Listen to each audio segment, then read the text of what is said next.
Hello.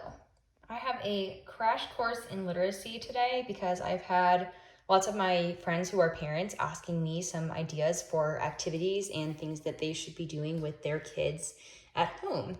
So I thought instead of my long, drawn out explanations that I've been sending over text or messaging, I would do a little demonstration video that might be easier to explain and make more sense, hopefully. So if you are one of my friends who has asked, or really anyone else, I hope that you find this beneficial. So I have a big umbrella term here, phonological awareness. This is the most important skill for early literacy. And phonemic awareness, which is a branch of that bigger picture, is the biggest predictor of reading success. So kids who are able to do these skills later on are better readers. So these are all skills that can be taught. So if your child is struggling with this, no worries. You can definitely work on it. The earlier, the better. And if you feel like it is beyond what you're able to work on at home, then early intervention is key. So getting a hold of someone like myself or anyone else who specializes in reading, dyslexia, literacy is great, just to get that extra practice in early. So phonological awareness is broken off into two sort of branches, and these are the bigger picture ideas, and then we'll talk about phonemic awareness in a second, which is a little bit more specific. But overall, these are the things that you can be doing that are really quick, easy activities. Some of them involve little manipulatives, but a lot of them you can just do out loud whenever you have a minute. If you're driving in the car, if you're making dinner, these are all things that you can do orally. And these are auditory skills. So when you think of practicing reading at home, you might be thinking that you should jump right into teaching letters and their sounds, but that actually comes later than all of these skills. That involves phonics and the alphabetic principle. And in order to get to that point, you have to first work on all of these skills. So rhyming is a huge one. Think Cat in the Hat, or really any Dr. Seuss book or rhyming book. You can read those stories aloud and talk about which words rhyme, which words don't rhyme. You can kind of extend that by having your child produce rhymes, which is a pretty tricky skill actually for a lot of kids that are young. But if you give them words like cat, hat, can they add bat or mat or pat, other words that rhyme? If that's still a little bit too tricky, you can do a discrimination activity by saying a few words like which word sounds different, and then giving them bug, rug, chair. And then can they tell that chair sounds different than the other two? Onset rhyme is similar to rhyming, but slightly different. It just has to do with word families. So that would be adding a first sound, which is the onset, to the rhyme, which is the word family. So that would be practicing things like, and again, this is out loud, you wouldn't be writing it out quite yet, but that would be adding first sounds to the rhyme. So say b and ig, big, p, ig, pig.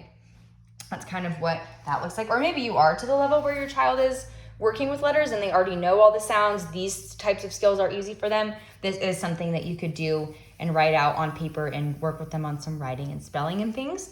But again, if you're not to that point and you're just working on the earlier skills, all of these activities would be done out loud. That's why it's easy to do them anywhere, everywhere, anytime you have a minute. It's great practice. And then syllables, I don't have both of my hands free right now to clap, but that would just be segmenting words into their parts. So like if I clapped my name into syllables, it'd be Rachel. Or if I did other words, table or dog. And sometimes kids get confused and they actually try to jump to doing something trickier than that. If you give them a word, like if you had a kid named Max and you said, what are the syllables in your name? And they said, ax, that would be actually phonemic awareness and breaking down each sound, but you just want to begin with the syllables. So that would just be one syllable, max. And words and sentences is something that's really important because there are different levels of language, and starting with the smallest parts, which are phonemes and sounds, and then building to words and sentences and so on. Words and sentences has to do with one-to-one correspondence. So just like in math, kids would learn to count 1, 2, 3, 4, and to know the difference that each number is a different piece or a part. And same thing in literacy, you want kids to understand that words and sentences are separate. So you could give a sentence and you could start with a short one and then build up to longer ones to practice working memory. But if I were to give the child a sentence, for example, my dog is cute, they would pull down tiles, my dog is cute. And it seems really simple, but it's very tough for kids to get that concept in the beginning when they're first starting out. So that's a good one to practice. And these are my tiles that I use with my Barton program. They come with the level 1 set because all of level 1 in Barton talks about specifically phonemic awareness before you even get into all the letters. But you can really use any type of little manipulative or even toys that you have around the house. Legos would be great. Anything fun that your kid likes to play with essentially is perfect, as long as you've got lots of different colors and that they look, for the most part, similar. So that is most of what I have on this side. Alliteration, finally, is just working on first sounds and noticing if first sounds in a word are the same or different. So if I said frog, fast, ball, could they tell that the word ball was different than the other two because of the first sound? And there's lots of different activities you could do that. Again, just in the car, if you're driving around, tell me a word that starts with the same sound as tree, and they could say top. And there's really not a lot that you need to do with that other than just practicing those skills out loud. And then jumping over to phonemic awareness, which is sort of the more specific of the umbrella term and the most important, as I mentioned, but phonemic awareness is the ability to hear individual sounds in words. An individual sound is a phoneme. So if I had just the sound the short A, that would be the phoneme. It wouldn't be the actual letter, it would just be the spoken sound. So can you give a word to your child and have them know that there are different sounds in the words and to be able to tell what they are? So that would be isolating sounds in a word. If I said the word chair and then asked what is the first sound, could they say ch and know that that is different from the rest of the sounds in the word? And can they discriminate between sounds? Like if I gave the word mat, do they know that t are all different sounds, or do they sound the same? And for easier sounds, like the word I just gave as an example, with letters, or I guess I should say sounds like M, S, T, what are some other ones? Those are usually some of the first sounds that are introduced. Those sounds are usually easier for kids to hear, but lots of kids, even kids who don't have dyslexia, have a very hard time when they're young discriminating between sounds. I have a lot of kids who cannot hear the difference between w, ol, and similarly, if you had and th, so a lot of that ends up, when I work with kids, looking like speech therapy almost, because I have to teach them to watch my mouth and to make the same sounds that I'm making with the same mouth shape. And I will teach kids to, like with the letter ol, or the sound, ol, to put their tongue behind their teeth. And those are all very important things that you can work on at home, just making sounds, noticing the differences between sounds, and being able to discriminate. That's super, super crucial in order to get to the next point of being able to actually add letters to the sounds.